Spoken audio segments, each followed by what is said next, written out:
BC reservation కు వ్యతిరేకంగా కోర్టులో కేసు వేసి అడ్డుకున్న బట్టంగారి మాధవరెడ్డికి బీఆర్ఎస్ పార్టీ మేడ్చల్ నియోజకవర్గంలో చింతంపల్లి కేశనాపూర్ కౌన్సిలర్ బీ ఫామ్ తో ఎన్నికల్లో పోటీ చేయడం చూస్తే బీఆర్ఎస్ పార్టీకి బీసీ రిజర్వేషన్ కు వ్యతిరేకమని తెలుస్తుంది. టీడీపీ రాష్ట్ర కార్యదర్శి రామన్ గౌడ్ ఆరోపించారు. వెంటనే మాధవరెడ్డిని బీఆర్ఎస్ పార్టీ నుండి బహిష్కరణ చేయాలని, ఈ నెల 11న జరిగే మున్సిపల్ ఎన్నికల్లో బీసీల ఓట్లు బీసీలకే వేయాలి, అగ్రకుల అభ్యర్థులు పంచే డబ్బులు తీసుకోకండి, ఓట్లు మాత్రం బీసీలకు వేయండి, ఈ నెల 11న జరిగే మున్సిపల్ ఎన్నికల్లో బీసీల ఓట్లు బీసీలకే వేసుకుని బీసీల ఆత్మగౌరవాన్ని చాటాలని బీసీ ఓటర్లకు విజ్ఞప్తి చేశారు. పార్టీలకు అతీతంగా బీసీలంతా ఐక్యమై పెద్ద సంఖ్యలో బీసీ కౌన్సిలర్ను గెలిపించుకోవాలన్నారు. అగ్రకులాలకు లేని పార్టీలు పట్టింపులు బీసీలకు ఎందుకని అన్నారు. 5% లేని వారు 60% జనాభాపై పెత్తనం చేయడం ఏమిటని 80 సంవత్సరాలుగా అగ్రకులాల రాజకీయ నాయకులు పల్లకిలు మోసుకుని ఉన్నాయని, ఇంకా ఎన్ని రోజులు మోయాలని అన్నారు. అగ్రకులాల నాయకులు పంచే డబ్బులు తీసుకోండి, కానీ ఓట్లు మాత్రం బీసీలకే వేసుకోవాలని విజ్ఞప్తి.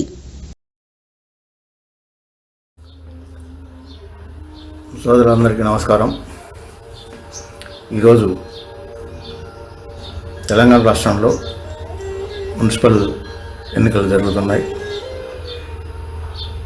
అందులో బీసీలకు 42% రిజర్వేషన్ల విషయంలో కాంగ్రెస్ ప్రభుత్వం విఫలమైంది. రిజర్వేషన్లు అమలు పరచలేదు.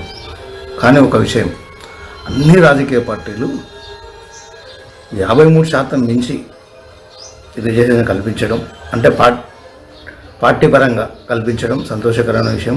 అంటే బీసీల్లో చైతన్యం వచ్చింది, బీసీల్లో ధైర్యం మొదలైంది, బీసీలు మాకు చుక్కలు చూపిస్తారనే ఆలోచనతో ఈ అవకాశం కల్పించారు. అందుకు ఇది సంతోషకరమైన విషయం. కానీ బీఆర్ఎస్ పార్టీ బీసీ రిజర్వేషన్ పైన కోర్టులో కేసేసిన మాధవరెడ్డికి టికెట్, మున్సిపల్ కౌన్సిలర్గా టికెట్ ఇవ్వడం ఎంతవరకు సబబు? మేడ్చల్ నియోజకవర్గం చింతపల్లిలో ఏమైన చర్య? అతను బీసీ రిజర్వేషన్ వ్యతిరేకంగా కోర్టులు కేసు వేసి రిజర్వేషన్లు ఆపిన బీసీ శత్రువు, బీసీ వ్యతిరేకి. అలాంటి వారికి బీఆర్ఎస్ పార్టీ టికెట్ ఇవ్వడం అంటే బీఆర్ఎస్ కూడా బీసీకి వ్యతిరేకమే. తొందరలో అతన్ని పార్టీ నుంచి సస్పెండ్ చేసి మేము తప్పు చేసాం అతనికి అలా చేసి అని చెప్పి ప్రకటన ఇవ్వాల్సిన అవసరం ఉంటుంది. అలాగే మేము ఏమైనా అగ్రవర్ణ వాళ్ళకి సుప్రీంకోర్టు రిజర్వేషన్ కల్పిస్తే మనం వ్యతిరేకించామా? అసలు పర్సెంటేజ్ లేని వారికి 10% ఇచ్చే 6% ఉన్న వాళ్ళకు 10% ఇస్తే రిజర్వేషన్ కల్పించారు అగ్రవర్ణ వాళ్ళకు. కానీ దాదాపు 60% ఉన్న బీసీలకు రిజర్వేషన్ కల్పించడంలో అన్ని పార్టీలు విఫలమయ్యాయి.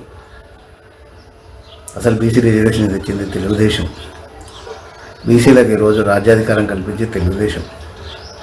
1987లో అన్న ఎన్టీ రామారావు మొదటిసారి మండల వ్యవస్థ ఏర్పాటు చేసినప్పుడు 23% కల్పించారు.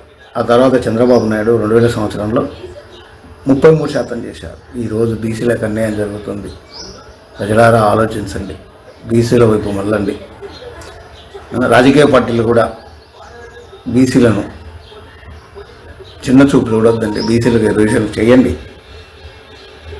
అన్ని పార్టీల్లో బీసీలు బాగా చురుగ్గా పాల్గొంటున్నారు.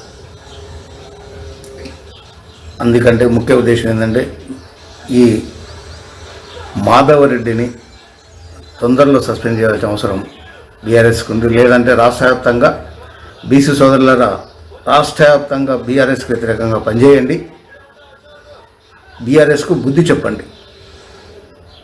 జై బీసీ, జై జై బీసీ. నేను తెలుగుదేశం పార్టీ రాష్ట్ర కార్యదర్శిగా బీసీ సంక్షేమ సంఘం రాష్ట్ర ప్రధాన కార్యదర్శిగా బీసీలందరికీ విజ్ఞప్తి చేస్తూ నమస్కారాలు చేస్తున్నా. బీఆర్ఎస్పై ఒత్తిడి తండి, బీఆర్ఎస్ను ఈ ఎన్నికల్లో బీసీలంతా కలిసి చిత్తుగా ఓడించండి. జై బీసీ, జై జై బీసీ.